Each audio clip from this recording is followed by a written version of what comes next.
We are live. Welcome to the podcast, Jeff. Thanks very much for having me. This is great. I'm super excited to have you on the podcast. You're actually an entrepreneur yourself, also obviously a Calgary Councillor. You have many gigs, actually. You're director of many committees and boards and volunteer, nonprofit volunteer, and also a father as well. But perhaps before we get into all that, give us a little backstory, who you are, what you're up to.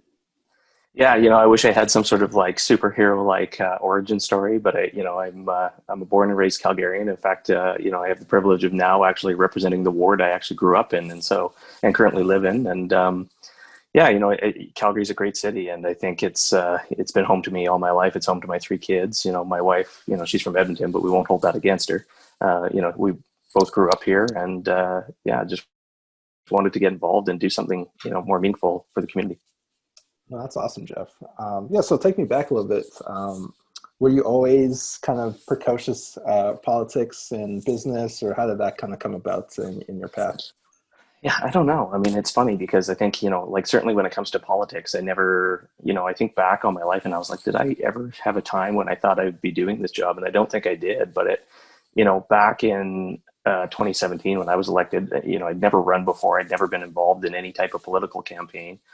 Knew very little about running a campaign, but I had a strong background in marketing and communications, and thought, the time is right. The incumbent was stepping down, and ultimately for me, you kind of get a little bit tired of sitting around, kind of bitching and complaining about what's going on in the world, and wanted to get involved and do more, because I thought I could certainly lend my skill set and what I've learned in business over the past 20 years and bring that to the table.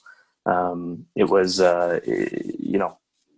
it was a crazy election. I mean, but I think ultimately, I look back and think to myself, why did I get into doing this? And it the same reason is what I have today. I mean, I've got three small kids, and want to ensure that they have a great opportunity here in Calgary to grow up. I mean, I've got so many friends of mine that have, their kids are older and coming out of high school and going to university, and they're sort of starting to feel or be told that if you want to find opportunity, you're going to have to go someplace else. And I've always thought of Calgary as the place you come for opportunity, not the place you'd have to leave to go and find it. And so for me, that was it was a very personal decision to get involved in politics and just try and ensure that that next generation is set up for Calgary to prosper again.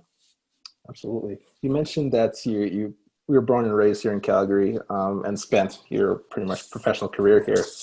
From your perspective, Jeff, how has Calgary changed from when you first started to today? In some ways, I think it hasn't. In some ways, it has. I mean, obviously, the size and scope of Calgary has changed. I mean, we continue to grow at, somewhere between 22 and 25,000 people annually.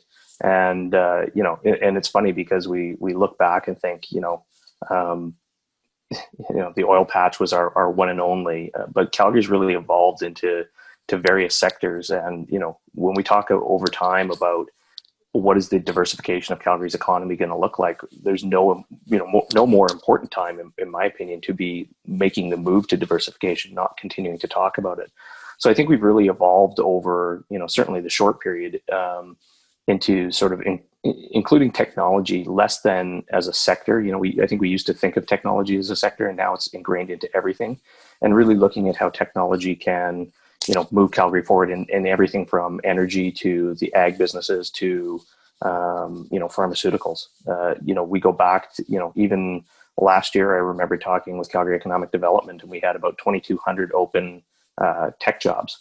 That quickly grew to 3,000, and the latest number we just got is 10,000. And so, there's an incredible demand for technology. And, the one thing Calgary has always been really good at is we've got a highly educated workforce.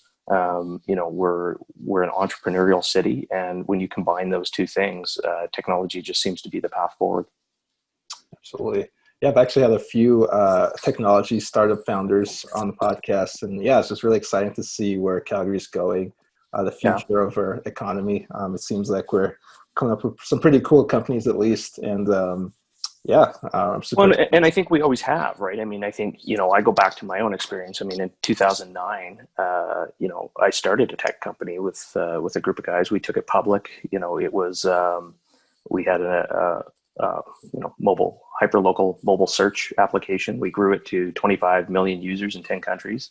The challenge for an app or a technology company in Calgary back then was, we were so focused on the last boom and bust cycle of energy that nobody was paying attention to, small cap publicly traded technology companies. And so, at the time, it really decimated the amount of talent we had. And we've really spent the last decade trying to get that back. And I really think that's where, Calgary will learn from those experiences and say, it's okay to be more than oil and gas. It's okay to be all things energy. Even when we consider talking about oil and gas in our city, it's really about talking about energy. I mean, I don't know any major oil and gas company that wants to be around for the next 5 years. They want to be around for the next 200 years. And so how do we, leverage the talent and expertise we already have in that and port that over now to the energy industry or to the technology industry so that, we can really advance, Calgary to be all things energy. That's really awesome. I didn't realize that you were such a big startup, or I guess the tech company before your career in politics. But how has that kind of helped you, that transition from business to more politics helped you along your path? The outcome we had, we exited the company in 2012 and it was not a successful outcome. Effectively the company ran out of money and filed for bankruptcy. The challenge back then is, for me, I remember even in 2009, sort of beating the drum of economic diversification and looking at Calgary as a technology center. And, it was relatively falling on deaf ears. And then, lo and behold, a few years ago, we started saying, we should really be diversifying into technology here in Calgary. And it's like, we've been saying this for how long, right? And, but I'll tell you the experience in going through that through, seeing, startup phase to almost, a rise to success and then, an abrupt failure. It teaches you a lot. It teaches you a lot about what it's like to be an entrepreneur. It teaches you, how you write the checks, not cash them. It was a tough time, and it's really helped me shape politically now why I'm so involved in, the economic files at the city, because I do believe that we've got a chance to diversify. And if we don't get on it, we're going to lose out. When we think about the situation, Calgary has kind of what I call the trifecta of downturn, right? We've got obviously low oil prices that are affecting, provincial and to an extent Calgary's revenue. We have the COVID-19 issues that are going on in business. And then, you just have a world economic slump that's also happening. It tells you that you have to compete differently as a city. And I think, that's the one thing we did well, even back then, was you've got to learn to compete differently and aggressively, because, where we're at right now as a municipality, other jurisdictions are waking up and they're saying, hey, we're going to go after those things too, because maybe we can. And if we don't get out ahead of the race here on it, we're going to quickly find that we talked too long about the strategy on diversification and forgot to actually execute it, which effectively means your strategy isn't worth the paper it's printed on. Right. Yeah, absolutely. And one of the common themes that I come across a lot on the podcast, interviewing other successful business people, is resilience. And I think building that resilience is really helpful on your path. But for you personally, Jeff, what's been a big challenge that you had to overcome? I know you already mentioned the startup running out of cash, but what's something on your path that you really had to pivot and learn from?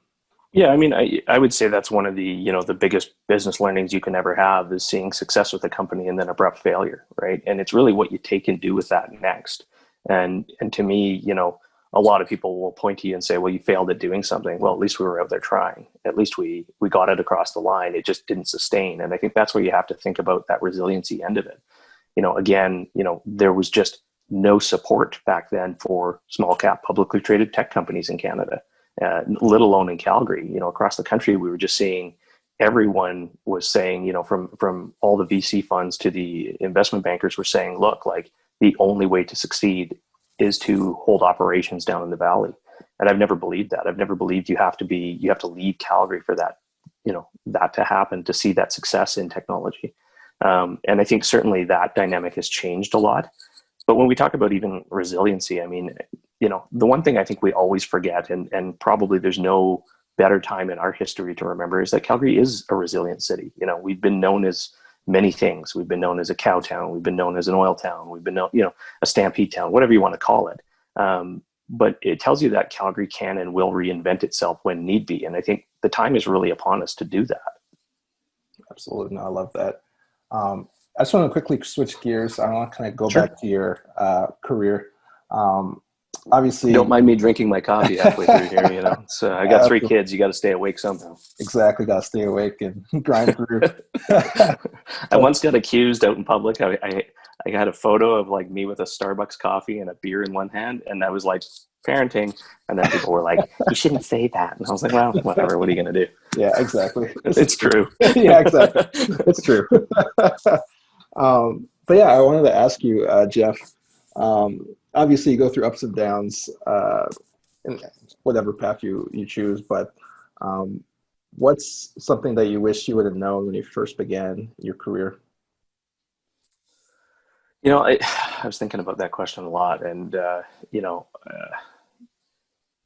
think the biggest thing is really thinking about doing things for the right reasons, and fundamentally the importance of relationship in any business. And I think that's the one thing that to me is sector agnostic. It transcends all levels of business. It transcends politics. Everything. Everything that you do in life is about relationships. How you treat people, how you let people treat you, the friendships you make, the partnerships you make. Because I think, Calgary more than anything, people always say when they come here, sometimes it's tough to get a job, and it's a lot because Calgary has always had that sort of small town feel. And kind of what I mean by that is that, a lot of people become employed because I contacted a friend or a friend of a friend helped me out. We've always been that city of sort of, everybody's kind of about a hand up, not a handout, if you will. And so I find that through relationship building, I wish I had really started to build more meaningful relationships with great people earlier on in my career, because I think you get so focused on, what you're on and what you're after and how you want to get there, that you forget it.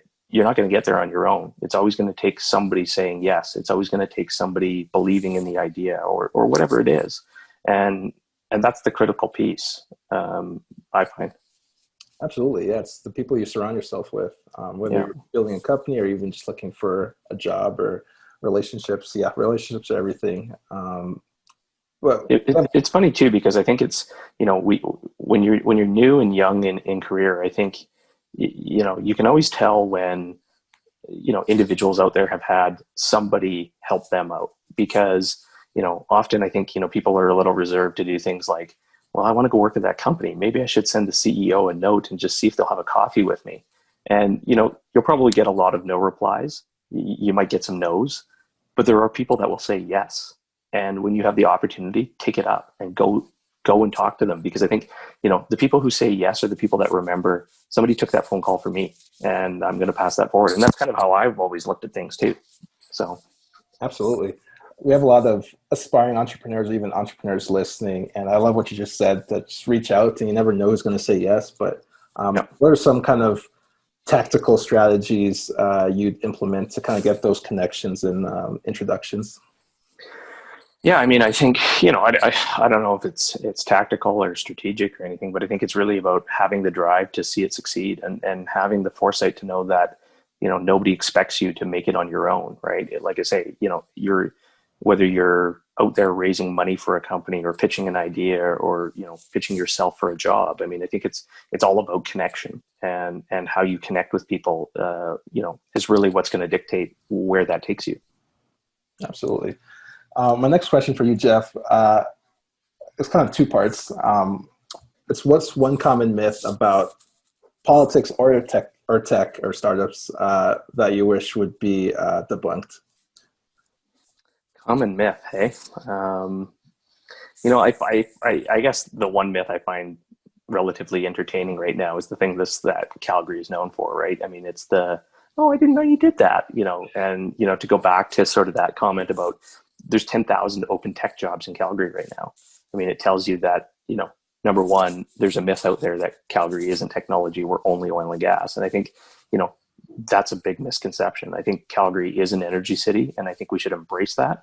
But I think that's where we take those, that skill set and that expertise and that global knowledge of what we know how to do better than probably anyone else in the world. And how do you apply that forward and be known for things like clean tech, like energy, startups, battery powered, all the way through to technology and everything we're doing, right? It's that reinvestment in our community that I think is hugely important. But I think the myth exists that we only know how to reinvent ourselves and reinvest into one thing. And that's just simply not true. Yeah, absolutely. Yeah, speaking on that note, I've connected with a bunch of organizations here in Calgary that's really looking to diversify and add more to the entrepreneur and tech scene, like Platform Calgary, to name one. Yep. But great group. Yeah, absolutely. But where do you see, or I guess what other organizations or that you'd like to spotlight on the podcast? I think Platform does a fantastic job of really kind of pushing that envelope on all things technology forward. And I think it's where we make the partnerships with groups like that into Calgary Economic Development, into the Opportunity Calgary Investment Fund. I think we're fortunate in a way that we have so many different groups that are willing to advance. Whether it's the startup world or the technology world, they're willing to advance business in our city, and that's a good thing. I think where we have struggled as a city is a little bit of you need to all be aimed towards the same goal, and that's where I think we struggle as a city a little bit. Is that there's a little bit of a leadership deficit in the city is what I would call it, and the problem is when you have that, you have groups working in silos, and so it's not necessarily about do they or don't they do great work. I think they're all doing phenomenal work. The question is can we get them to do that phenomenal work and aim towards a common goal? Yeah, absolutely. My next question for you, Jeff, I'm always curious when I ask this question because some people say it's a little trickier, but what's one question that you never get asked that you wish you would be asked? Would you like $1 million? Like literally no one ever asks me that. It'd be great. Yeah, I wish I could ask that too, I'm willing to say yes. I mean, I really don't know what I have to do, but yes, I think.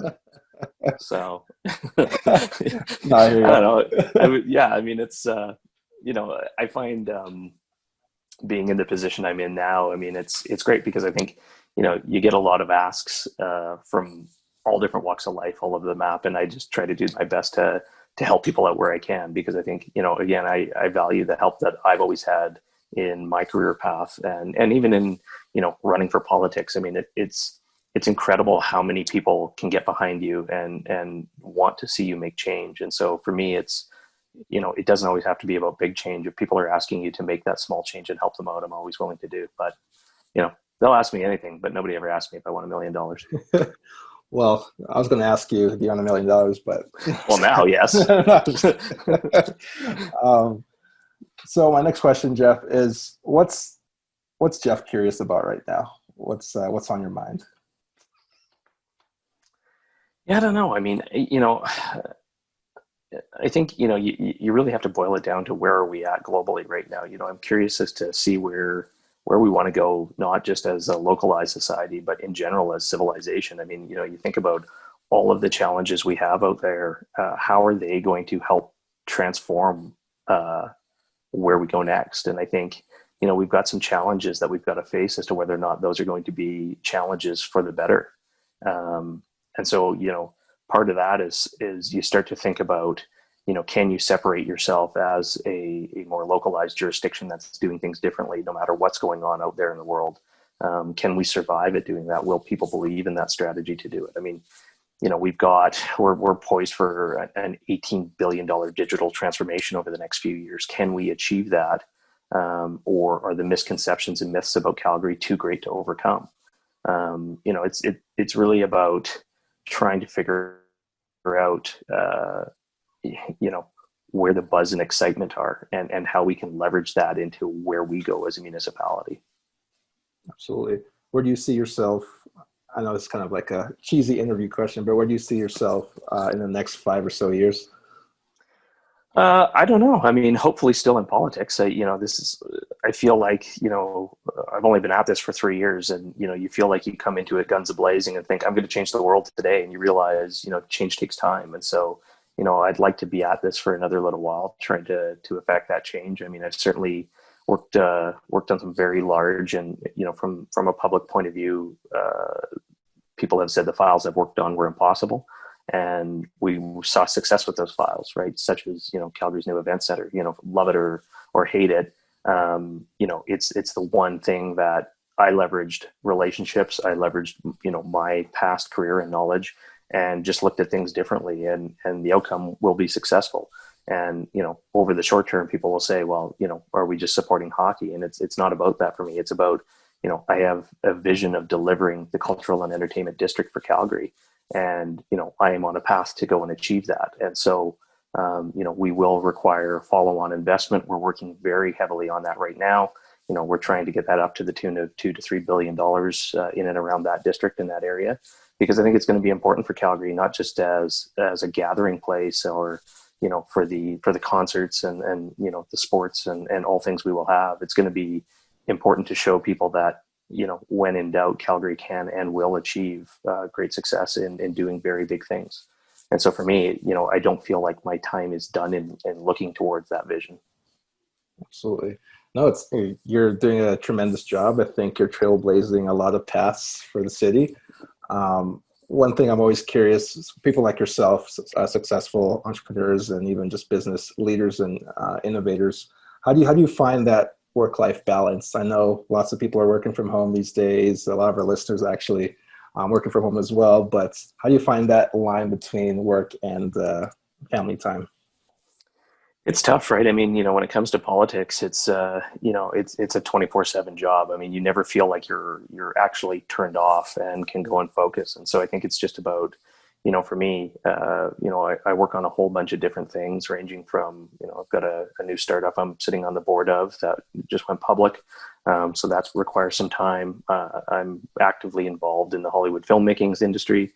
So, that requires from time to time a lot of attention. And then obviously this job in politics is, it's a colossal amount of time to invest, but you have to pick your battles. And I think, for me, coming into a job in politics, you have to realize that, you're not going to be all things to everyone. You're not going to be, able to save each and every file or working on each and everything. I mean, there's not enough time you could possibly give it. You have to rely on, your colleagues around you to take on, what are the things that interest them, and have the faith that they're going to do great work in that, as you hope they do for you. So, but the family life side of it it's an incredibly important balance that you have to, you strike as an individual, because I don't ever want to let my career or what I'm doing get in the way of, the goal that actually brought me here to begin with. And that's ultimately my kids. I love that. What's kind of leads me to my next question. What's something that you're proud of that we haven't touched on in the interview so far? Well, I mean, I'd be proud of my kids it's a day-to-day thing, really. It depends on how you do it, Yeah, sometimes it's no, I mean, look, like, I think, going back to just, achieving, seeing council back me on the event center and really what we're trying to do in the entertainment cultural district. I think it's, to me, it was almost unbelievable when we got it done. It was, I had always had the faith that we can negotiate a good deal. I had always had the faith that if you bring in the right people to help you and ask for their help, you could change the narrative and get it done. And I really feel like, if people can kind of move past the talking point of the building, it's going to be an incredibly beneficial revenue source for us, not just in the sense that we will get revenue from ticket sales that go on in the building, but the uplift in the district. I mean, you consider that just about no other municipality has the available downtown land base that Calgary has. And you consider that, effectively we've collected zero tax dollars on that land for the past 100 years plus. To me, this is an incredible opportunity to sort of expand that tax base and not the tax rate. And at the same time, you're creating new sources of revenue for the city. You're creating a phenomenal asset for our city that, arguably every Calgarian will see benefit from, whether you attend festivals, or you just want to go down for dinner and be part of, a bustling group. I mean, there's something for everyone down here. And that's really what we want to make it, is Calgary's greatest gathering place that we could ever envision and achieve. Hmm. Well, that's awesome. If where can our listeners connect with you online? Where can I connect? Everything is Jeff Davison YYC. So through Twitter, Facebook, Instagram, at Jeff Davison YYC. And then my website is jeffdavisonyYC.com. Cool. Actually, one thing I really want to ask you was, obviously you're super busy and your time's super valuable, but are you listening to anything or reading anything that's really inspired you recently? Like my kids TV shows don't really do it. But no, I mean, it's funny because, working in the entertainment industry, I mean, you watch a lot of things that are fun. I mean, I laugh because my new favorite show right now is Cobra Kai. Like, you go back, it's an amazing show. You should watch it. But it was funny. I was thinking about what are the things that kind of inspire me. And, although it's about a year and a half old now, or 2 years old now, the one documentary that, when I talk about politics, that has always stuck out in my head is the Running with Beto documentary that HBO did.